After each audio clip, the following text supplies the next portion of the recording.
Tim forensik Rumah Sakit Sangla Jumat pagi mengotopsi 2 jenazah Pasutri, warga negara Jepang yang tewas dalam kondisi terbakar Senin lalu.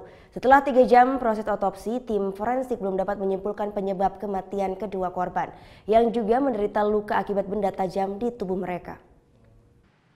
Jumat pagi, tim forensik Rumah Sakit Sangla bersama DVI Mabes Polri mengautopsi 2 jenazah warga negara Jepang, Matsuba Nurio dan Matsuba Hiroko.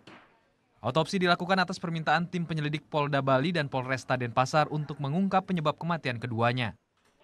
Tim forensik juga sudah menerima surat tidak keberatan dari pihak keluarga untuk pemeriksaan tersebut. Setelah 3 jam proses otopsi dilakukan, tim forensik belum bisa menyimpulkan penyebab kematian korban karena harus melakukan uji laboratorium toksikologi dan patologi anatomi.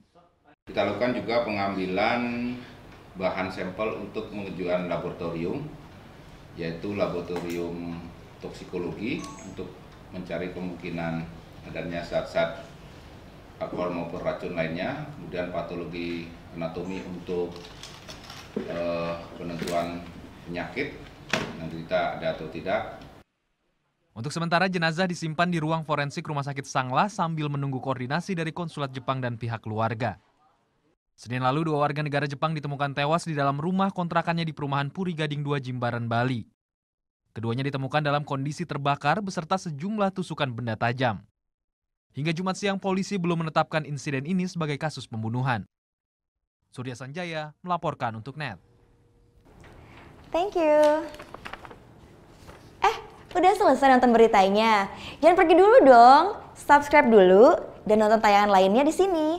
Subscribe, nonton lagi. Subscribe, nonton lagi.